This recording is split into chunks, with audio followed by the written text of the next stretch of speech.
श्री स्वामी समर्थ मैत्रिणींनो, स्वामी महाराज तुमच्या सर्व चांगल्या इच्छा पूर्ण करो हीच मी स्वामींच्या चरणी प्रार्थना करते आणि आजच्या या नवीन व्हिडिओला सुरुवात करते। तर आता आपल्याला सगळ्यांनाच हा मोठा प्रश्न पडलेला आहे की होळी नेमकं 2 तारखेला साजरी करायची की 3 तारखेला साजरी करायची।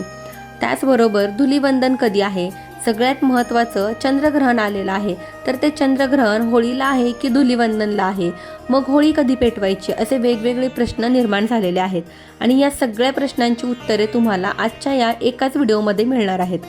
चला तर मग सुरुवात करूया।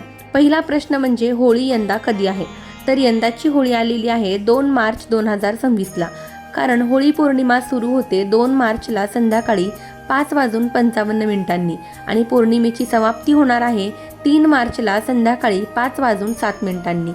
म्हणजेच काय, तर फाल्गुन पौर्णिमा, हुताशनी पौर्णिमा, जिला आपण होळी पौर्णिमा म्हणतो, ती आहे 2 मार्च 2026ला। म्हणजेच होळी जी आपण प्रज्वलित करतो ती होळी 2 मार्चला संध्याकाळी पेटवली जाईल। 3 मार्चला चंद्रग्रहण आहे आणि चंद्रग्रहण तसेच प्रदोष काळ सुरू होण्यापूर्वी पौर्णिमा समाप्ती होत आहे, म्हणून धर्मसिंधू या ग्रंथामधील वचनानुसार होलिका दहन 2 मार्चला होणार आहे। 3 मार्चला असणार आहे धुलीवंदन आणि 3 मार्चलाच असणार आहे चंद्रग्रहण सुद्धा। ग्रस्तदित चंद्रग्रहण आपल्याला 3 मार्चला बघायला मिळेल। सगळ्यात महत्त्वाचं म्हणजे हे चंद्रग्रहण भारतात दिसणार आहे, त्यामुळे वेदातील जे नियम आहेत चंद्रग्रहणाचे ते सुद्धा पाळले जाणार आहेत। चंद्रग्रहण सुरू होणार आहे ते 3 मार्चला दुपारी 3:20 आणि चंद्रग्रहण संपेल संध्याकाळी 6:46। ज्योतिषशास्त्रानुसार चंद्रग्रहणाचे वेदादी नियम महत्त्वाचे मानले जातात। वर्षातले हे पहिले चंद्रग्रहण आहे जे भारतातही दिसणार आहे आणि ज्यामुळे सूतक काळी लागू होईल, वेदादी नियम पाळले जातील। चंद्रग्रहण सुरू होण्याच्या 9 तास आधी सूतक काळ सुरू होतो। ज्योतिष आणि धार्मिक मान्यतेनुसार या काळात कोणतेही शुभ कार्य करायला जाऊ नये, ते टाळले पाहिजेत। मंडळी, थोडक्यात इथे हे स्पष्ट होतंय की होलिका प्रदीपन जे आहे, अर्थात होळी जी पेटवली जाईल ती 2 तारखेला पेटवायची आहे आणि धुलीवंदन 3 तारखेला आहे आणि 3 तारखेला चंद्रग्रहण सुद्धा असणार आहे। म्हणजे चंद्रग्रहणाचा आणि होळीचा तसा काही संबंध नाही, पण हिंदू पंचांगातील शेवटचा आणि निसर्गाच्या परिवर्तनाचा साक्षीदार असलेला फाल्गुन महिना, या फाल्गुन महिन्यामध्येच होळी पौर्णिमा असते। हिंदू पंचांगात चैत्र महिन्यापासून सुरू होणाऱ्या वर्षचक्राचा फाल्गुन हा 12वा म्हणजे शेवटचा महिना असतो।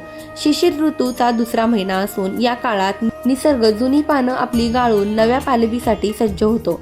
18 फेब्रुवारीपासून फाल्गुन महिना सुरू झालेला आहे आणि या फाल्गुन महिन्यात जी पौर्णिमा येते त्या पौर्णिमेला आपण होळी पौर्णिमा म्हणतो। या होळी पौर्णिमेला सुद्धा निसर्ग जे करतो तेच आपल्याला करायचं असतं। होळीमध्ये जुने विचार जाळून टाकायचे असतात, नकारात्मकता जाळून टाकायची असते, सगळ्या निगेटिव्ह गोष्टी सोडून द्यायच्या असतात। सगळ्या निगेटिव्ह गोष्टी सोडून दिल्या जातात आणि नव्याने सकारात्मकतेला सुरुवात करायची असते। फाल्गुन हा वर्षाचा शेवटचा महिना असल्याने आणि त्यात होळी आणि धुलीवंदन वगळता फारसे मोठे सण किंवा शुभ कार्यासाठी मुहूर्त नसतात, म्हणून अनेकदा आपण उपरोधिकपणे म्हणतो की आधीच उल्हास आणि त्यात फाल्गुन मास। म्हणजेच काय, तर शुभ कार्य खोळंबल्यामुळे काही जणांना हा महिना जरा अडगळीसारखा वाटू शकतो, तर आध्यात्मिक दृष्टिकोनातून मात्र हा काळ महत्त्वाचा आहे। फाल्गुन महिन्यातील पौर्णिमा आणि अमावस्या या दोन्ही तिथींना मनवादी तिथी मानलं जातं। मनवंत किंवा मनवा म्हणजेच या तिथीला सृष्टीचा पुन्हा आरंभ झाला असं म्हटलं जातं। या दिवशी शिव